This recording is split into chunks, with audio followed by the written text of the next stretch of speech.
Hello students, कल हम BSc first year में पेपर फर्स्ट में यूनिट फोर्थ के अंतर्गत आपको एनकाइलोस्टोमा पढ़ा रहे थे, जिसमें हमने कल इसके classification, habit and habitat, external morphology को डिस्कस किया था। आज हम इसके new topic life cycle of एनकाइलोस्टोमा को डिस्कस करेंगे।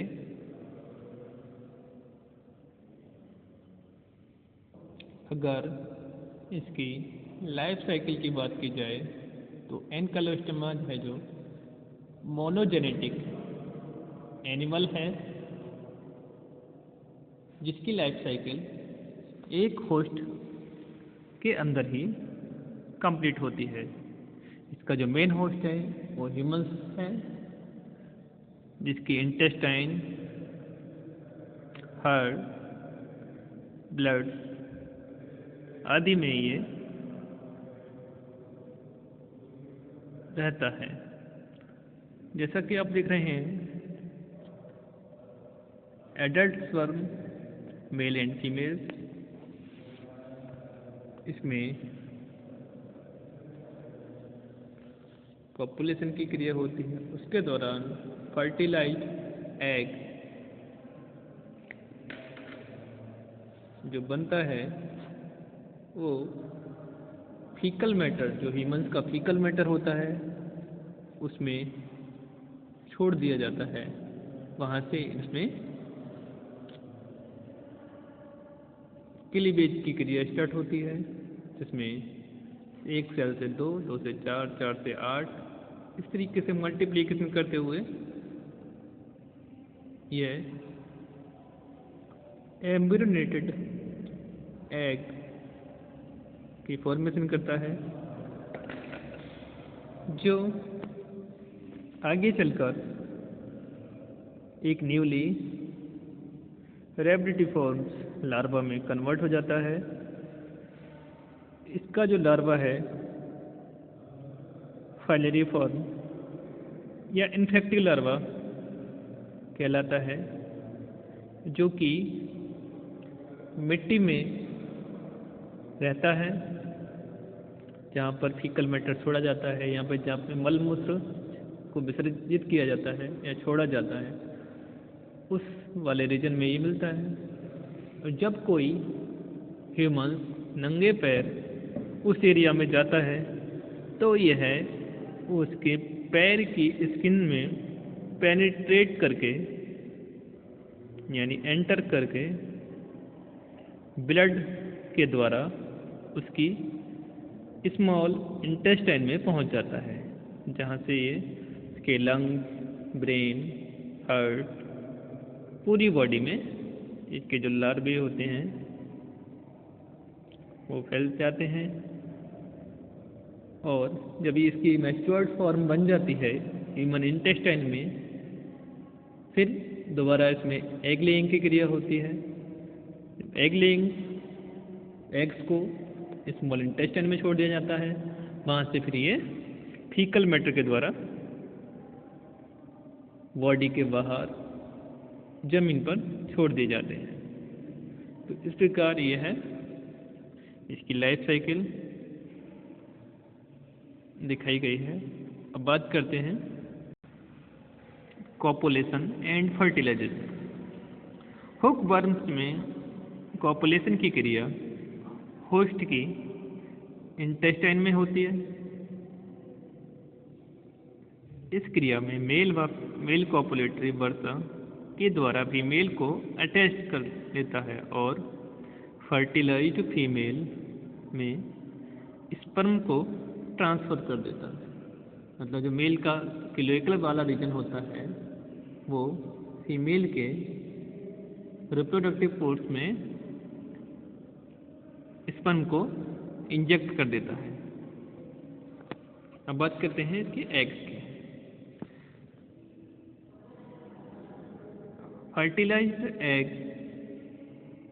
होस्ट के, यानी जिसका जो प्राइमरी होस्ट है या जो सिंगल होस्ट है, मेन होस्ट है, ह्यूमंस के मल के साथ बाहर आ जाते हैं। लगभग 9000 फर्टिलाइज एग्स पर डे होते हैं। यह एग सेल्ड होते हैं। इनका जाइगोट सेल के अंदर ही एम्ब्रियो में चेंज हो जाता है। अब बात करते हैं इसकी लार्वी की। सेल्स के अंदर जाइगोट में लगभग 3 से 4 क्लीवेज होते हैं और एम्ब्रियो फर्स्ट एज जुवेनाइल या रैप्टिफॉर्म लार्वा बनाता है, जो 24 से 48 घंटों में एग से बाहर आ जाता है। इस लार्वा में माउथ, बकल कैविटी, फेरिंग्स तथा इंटेस्टाइन पाई जाती हैं। यह लार्वा 4 से 5 दिन तक मल में उपस्थित बैक्टीरिया या मिट्टी में उपस्थित बायोटिक मेटल या सब्सटेंस को खाकर 2 बार मोल्टिंग की क्रिया करता है और अंत में थर्ड स्टेज के जुवेनाइल या फिलीफॉर्म लार्वा में चेंज हो जाता है। यह फॉर्म कई वीक तक, यानी कई सप्ताहों तक बिना कुछ खाए पिए जीवित रह सकती है। मतलब जो फिलीफॉर्म लार्वा होता है, एनकेलोस्टोमा का जो लार्वा होता है, कभी कभी आपके ऑब्जेक्टिव पूछ लिया जाता है, एनकेलोस्टोमा में जो लार्वल फॉर्म जो मिलती है या लार्वल अवस्था जो पाई जाती है वो कौन सी होती है? तो कौन सा होता है? फिलीफॉर्म लार्वा जो होता है वो कई हफ्तों तक बिना कुछ खाए पिए तक जीवित रहता है। बात करते हैं infection of a new host. इसका न्यू होस्ट में कैसे इन्फेक्शन होता है? फिलीफॉर्म लार्वा जैसे ही एक नए होस्ट यानी ह्यूमन की स्किन के संपर्क में आता है, उसमें यह पेनिट्रेट हो जाता है और उसको संक्रमित कर देता है। यह लार्वा होस्ट की बॉडी के किसी भी भाग की स्किन में छेद कर बॉडी में एंटर कर जाते हैं। यह अधिकतर हाथ व पैरों की सॉफ्ट स्किन से एंटर करते हैं। इनका इन्फेक्शन या ट्रांसमिशन दूषित भोजन तथा जल के ग्रहण करने से भी होता है। इसका इन्फेक्शन ऐसे क्षेत्र में भी ज़्यादा मिलता है जहाँ लोग मिट्टी से कनेक्टेड रहते हैं। मिट्टी से कनेक्टेड मतलब ऐसे ह्यूमंस या ऐसे मनुष्य जो खेती किसानी ज़्यादा करते हैं और वहाँ के एरिया में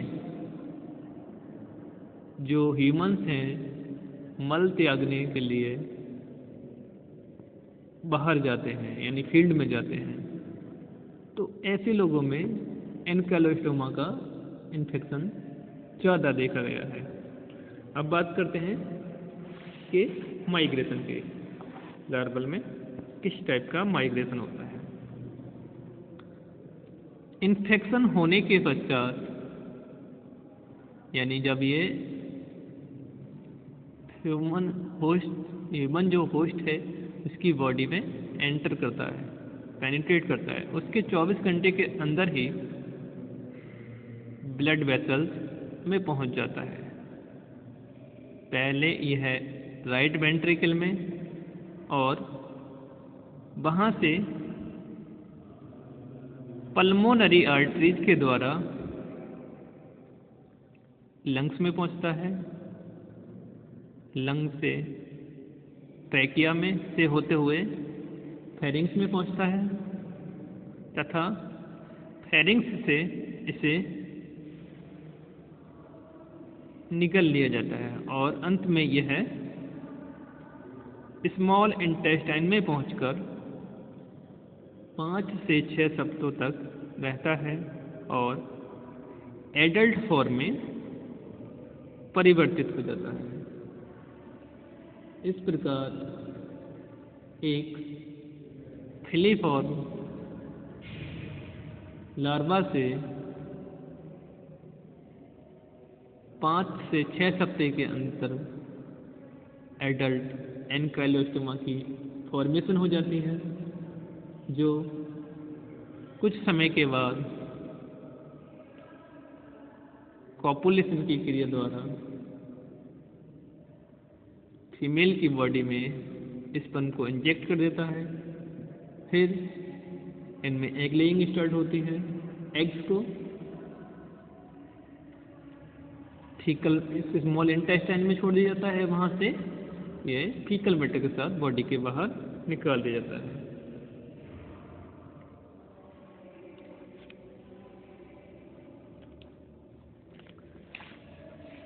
टेलर नामक एक साइंटिस्ट थे, उन्होंने 1933 में हुकवर्म के जीवन की अवधि 5 से 7 वर्ष बताई और उन्होंने यह बताया कि यह अधिक से अधिक 16 वर्ष तक जीवित रह सकता है। मतलब जो इसकी हाईएस्ट यानी कंप्लीट जो एज है वो 16 वर्ष है। नॉर्मली ये 5 से 7 वर्ष तक जीवित रह सकता है। अब बात करते हैं पैथोजेनेसिस। अगर इसकी पैथोजेनेसिस की बात की जाए तो हुकवर्म की रोगजनकता या पैथोजेनेसिस काफ़ी विस्तृत है। यह स्किन, लंग्स तथा छोटी आंत तक फैली पाई जाती है। त्वचा के अंदर प्रवेश करते हुए लार्वे यानी जो लार्वी होती हैं छोटे छोटे विलक्षण एवं जलन करने वाले घाव बना देते हैं, जिन्हें डिसोर्स कहते हैं या ग्राउंड इश्यूज तथा स्किन की स्वेलिंग कहते हैं। माइग्रेटरी लार्वे पल्मोनरी में पेटकल हेमरेज और ब्रोंकायल निमोनाइटिस उत्पन्न करते हैं, परंतु एडल्ट वर्म द्वारा अति हानि आंत में होती है। मतलब जो इसकी एडल्ट फॉर्म है वो इंटेस्टाइन को काफ़ी हानि पहुंचाती है। एडल्ट द्वारा खाए गए रुधिर की मात्रा की अपेक्षा छोटी आंत में बने घावों से रुधिर की अधिक मात्रा प्रवाहित होती है। मतलब जो इसकी एडल्ट फॉर्म है स्मॉल इंटेस्टाइन में घाव बना देती है, जिससे ब्लड का सिक्रीशन होने लगता है या ब्लड निकलने लगता है। इस प्रकार रोगी में रक्तहीनता, सामान्य प्रतिरक्षा में कमी और मल में रुधिर आने के रोग हो जाते हैं। आंत में बने घाव के कारण अनेक प्रकार के संक्रमण भी हो सकते हैं। कृमियों के सिर प्रदेश में उपस्थित ग्रंथियों से स्रावित हानिकारक विष, पेट दर्द, भोजन का किड़वन, डायरिया, कब्ज, सांस लेने में कठिनाई, हृदय की तेज धड़कन, इसोनोफिलिया, स्वास्थ्य में गिरावट तथा कैलोसिस उत्पन्न करते हैं। बच्चों और युवाओं की मानसिक एवं शारीरिक वृद्धि कम हो जाती है। रोगी मिट्टी खाकर वेदना एपिगैस्ट्रिक पेन को शांत करने का प्रयत्न करता है, इसलिए उसे मिट्टी खोर डाइट ईटर कहा जाता है। यदि इसके संक्रमण की रोकथाम नहीं की जाती है तो हृदय यकृत वृक्कों का डिजेनरेशन यानी उनमें अपघटन स्टार्ट हो जाता है और रोगी की मृत्यु हो जाती है। अब बात करते हैं इसकी ट्रीटमेंट की। ट्रीटमेंट के लिए जो इनमें मेडिसिन का यूज किया जाता है उसमें कार्बन टेट्राक्लोराइड, थाइमोल, बथुआ का तेल आदि औषधियों को इसकी चिकित्सा में यूज करते हैं। तो आज हमने एन्केलोस्टोमा की लाइफ साइकिल, इसकी पैथोजेनिसिटी को डिस्कस किया, जो कि आपके पेपर फर्स्ट का लास्ट टॉपिक था। अब हम नेक्स्ट टर्न पर आपको पेपर सेकंड स्टार्ट करेंगे। Thank you.